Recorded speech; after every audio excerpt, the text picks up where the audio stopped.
Do people still buy houses today? You bet they do. I'm Justin Miller with the Chong Miller Group, and this is the July 2020 real estate market update for the Las Vegas Valley. And let's go ahead and dive right into the numbers. These numbers, of course, are for June 2020. So let's talk about the number of closed sales first for the month of June. Single family, resale, residential in the Las Vegas Valley. There were 2,285 closed transactions. Now, how does that compare to last month and to last year? So last month, there were 1,587 closed transactions. We're up 44% from last month in number of transactions. What about compared to last year? Last year, in June 2019, there were 2,723 transactions. So we are down 16% from last year, but that's an improvement. In May, we had been down 49% from the previous year. So sales are absolutely taking place. Transactions are absolutely occurring. For those who'd been concerned that the market was going to dry up, that nobody would be buying houses, this is strong proof that that's not the case. Well, let's go on to the next statistic, which is even stronger proof. Pricing. How did pricing look? Have people been fire saling their properties to get rid of them? Have people been fleeing for the hills? No, not at all. Last month, June 2020, residential, resale, single-family homes in the Las Vegas Valley, the median sales price was $322,000. That's the highest nominal dollar figure we've ever had in the Las Vegas Valley. That number is up $12,000 from the month prior, up 4%. And it's up $22,000 from June 2019, when it was $300,000, that's an increase of 7.3%. So prices are going up. For those of you who've been thinking that prices were going to be collapsing, that you'd be able to get in at a later point in time for less money, I think that train has left the station. As I'd been saying, this market has a couple significant supports under it. One, incredibly low inventory, and we're going to talk about that in a minute. And two, incredibly low interest rates, historically low interest rates. Actually, as I record this on the 5th of July, interest rates for fixed rate loans of 30-year durations are right about 3%. I'm seeing quotes, and I'm seeing people get quotes and locking in rates as low as 2.75%. and as high as 3.25% right now. So hovering right at that 3.0% level. These are historically low interest rates, meaning interest rates on 30-year fixed rate loans have never been this low. These are not teaser rates on adjustable rate mortgages. These are not rates on short 15-year loans. These are fixed rate 30-year loans at 3.0% plus or minus 25 basis points. These rates are incredibly low, and they allow people to buy homes they wouldn't necessarily be able to afford otherwise. They're also the equivalent of, if you go out and get a mortgage, of getting a free loan, of a bank saying to you, over the course of 30 years, we'll almost undoubtedly have inflation that averages above 3%. We're going to give you money for free on a real basis. So these two things have been underlying the market, underlying supports for the market: low interest rates and incredibly low inventory. So what does inventory actually look like? So in June 2019, we ended the month with 2.2 months worth of supply in the marketplace. Now that's down 21% from the 2.8 months we ended May with, and it's down 43.6% from the 3.9 months that we ended June 2019 with. Inventory is astoundingly tight. 2.2 months, that's 9 weeks worth of inventory in the market, where 26 weeks is considered to be a balanced market.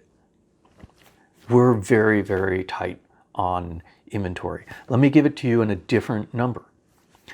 We ended June 2020 with 5,404 homes for sale, single family, residential resales. 5,404. That's down 19% from the 6,688 that were for sale at the end of May. And it's down 44% from the 9,626 homes that were available for sale at the end of June 2019. In fact, you have to go all the way back to August of 2008, at the bottom of the housing crisis, the financial crisis actually, to find number of homes for sale that were lower, with the exception of just 4 months in early 2018. And those 4 months in early 2018 had inventory levels that were just slightly below what we're at right now. Slightly meaning the lowest inventory level during that period of time was only 2.7% less than what we've got in the market right now. Now, that's a small difference, as opposed to we're at 19% less than what we had last month. So inventory levels are incredibly low for non-financial crisis times. They are sitting next to historic lows for the Las Vegas Valley.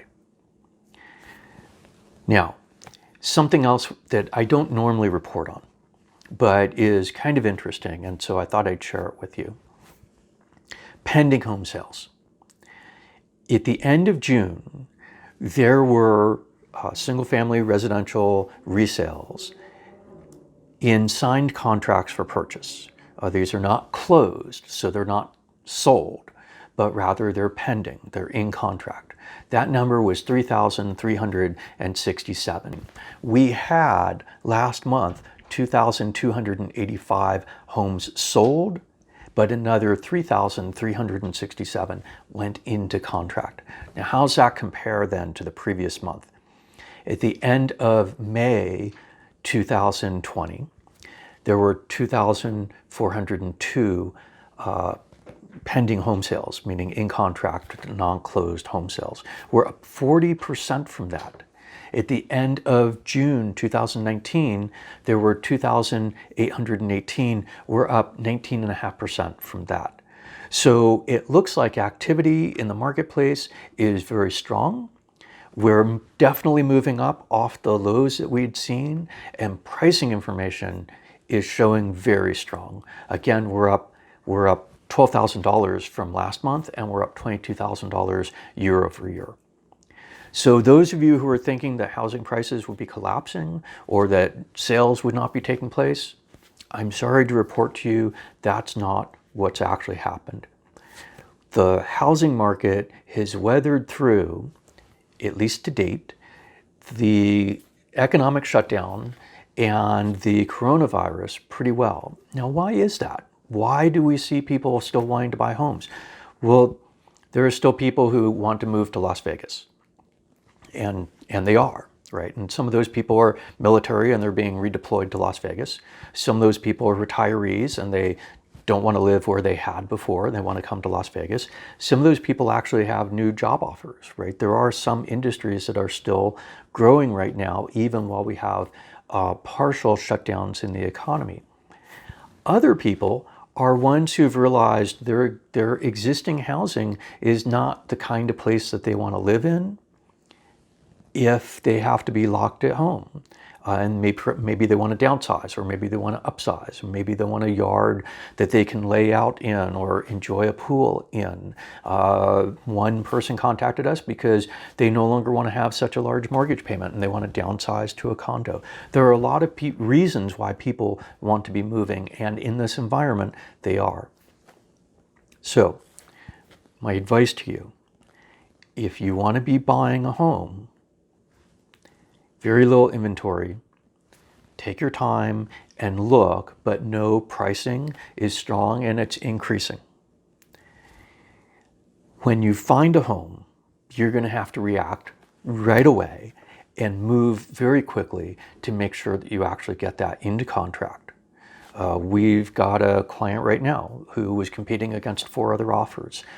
We got her into contract. We've got another client right now who was competing against another offer. We got him into contract. We're good about getting our clients into contract, and we're good about getting our clients through contract to the close on the other side. Make sure you're working with agents who understand what they're doing and how this economy is working and how the real estate industry and market are working right now to protect your interests and make sure that you come out where you want to be at the end of a transaction or at the end of a search process. If you're selling a home or thinking about selling a home because you want to downsize or upsize or you want to move to a place that has facilities or private spaces that are more aligned with how you want to be living right now, please give us a call. We'd love to help you with that. Inventory is incredibly tight. Sellers are starting to gain pricing power. And so we believe that sellers are actually able to get more for their homes now and can price a little bit higher than what they had been before. Now, I will caution you, houses that don't show well, they've not been maintained, or they're incredibly dirty or cluttered, they're not selling. Houses that are not priced appropriately, they're not selling. So in this 2.2 months worth of current inventory that we ended June with, it's actually really interesting. We see houses that are sitting on the market for 2 weeks or less with multiple offers, and we see houses that are sitting out there 6-8 months worth of time on market with no offers. You're going to have to present your house well, and we can help you with that. You're going to have to make sure that you're pricing properly, and we can help you with that. You're gaining pricing power, but you cannot be pricing ridiculously because buyers are being selective in the marketplace. And by the way, buyers, just so you know, mortgage qualifications have started to relax a little bit from the challenges that we saw in April and May. As well, if you've suffered a period of unemployment because of the coronavirus, as long as you've got 30 days employment back on the books, banks are starting to write those pre-approval letters and starting to close loans for you. So I'm Justin Miller with the Chong Miller Group. Please give us a call if you're thinking about buying or selling in the real estate market. We would love to sit down and talk with you, explore what your options are, and help you through the process. Please contact us at the number or email address you see on the screen. If you're watching this on YouTube, please hit the like button so other people can see this, can find this video as well. And please feel free to subscribe. Look forward to talking with you soon.